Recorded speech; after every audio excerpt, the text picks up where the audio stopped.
now that the European Super League has somewhat bitten the dust, we can now concentrate on the football as we face dirty, scummy Leeds at Scumland Road.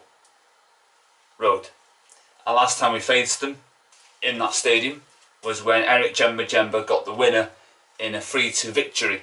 I think Roque Jr. got a goal as well to make it 2-2 in that game. So it's been a long time in the making, us going back to that shithole to play them. But before that, we're going to go back to what happened against Burnley, which seems a parallel universe now after what happened in the last couple of days, with the Super League going pear-shaped. Against Burnley, I thought Burnley should have got the first goal. I think that should have counted. We scored. They equalised. Terrible marking and defending by Maguire, no more than usual. It was a pathetic attempt to try and stop him, and he made sure that Burnley responded. But then we got into our stride. Cavani, I think that's his 9th goal of the season now. One more to get 10. That's a fantastic total for striker that was seemingly surpassed the requirements for many, because obviously we were the only ones in for him, and I was the only one really who knew his qualities without actually seeing him play, by the way. Don't forget, I'd seen him play before, but his goal scoring record told me he's the right player to fit the profile of Man United, and he's passed the test with flying colours, and I couldn't be any more happy. I think he's been absolutely superb and deserves more credit than he's getting. So hopefully he signs for one more year. But we're second. That's not going to go away. We're going to finish second, which will equal Mourinho's second season. And we'll see what the transfer window brings. But good victory, 3-1. Beat Burnley, first time in years. Last time we beat them, that's a long time ago. I think when Robbie Brady, was it, who scored the winner that day at Turf Moor in 09-010. So yeah. So the team I'm going to pick ahead of this clash. Henderson is going to continue in goal. For me, he made loads of mistakes, and I said he's going to come back to haunt us if Ollie doesn't pick one goalkeeper for one competition. So I don't think they should be chopping and changing. Alex Ferguson did that. Whether you believe that or not, it's a fact. With Roy Carroll and Fabian Barthez, it didn't work properly and didn't go according to plans. We'll be very careful. And obviously the same happened with Tim Howard and Roy Carroll as well, by the way, because you do need 2 goalkeepers, because I remember Arsene Wenger did that. The first saying you got to play 2 goalkeepers in 2 different competitions, or how many you're participating in. But for me, it should be solely Henderson, and that's that. But Ollie again doesn't know what he's doing, so he'll really put his soul on that one. Right back, Wan-Bissaka's going to play there. I would not pick him if I had my way. But we've only got one right back really until Delo comes back, which he probably will. Centre backs, I'm going to give Twanzebe a run out. I'm going to pattern with Lindelof. I think Lindelof's been superb.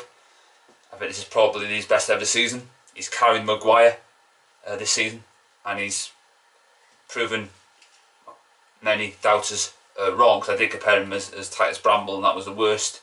You know, when he came on against Huddersfield, if you remember, in the cold and the wet and the rain, that was the worst debut for any substitute making a debut for Man United. It was catastrophic, and yeah, it was spun like a yarn in that game. Left back, I'm going to give Tellers a go. Tellers should be in the starting team every single week. He's not there. For me, it should be, because he was brought to replace Porky. But unfortunately, you know, Ollie's the manager. But you know, hopefully the footballing gods are smiling down on those who hate Luke Shaw, which I'm one of them. I don't care what he did, or allegedly did, about, you know, going toe to toe with Ed Woodward. I don't believe that garbage for a second. For me, it's a load of bollocks. Midfield 2, McTominay and Fred. Another good game by McTominay. Fought against Burnley.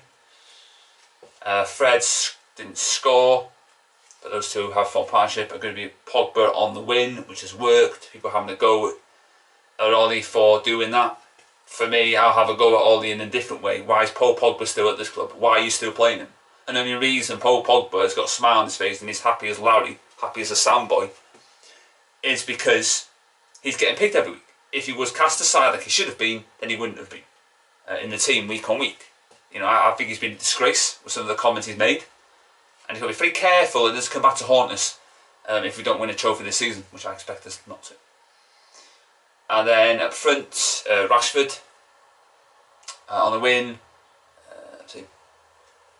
Bruno Fernandes were there, and not much to pick from really because Martial is injured. So Bruno Fernandes, I think Rashford. It's a difficult one because obviously we've got Roma in the midweek as well, so it makes it a little bit difficult which team to pick. But probably Bruno, probably Rashford, and then it would be Cavani up top. Now I watched scummy Leeds against Liverpool.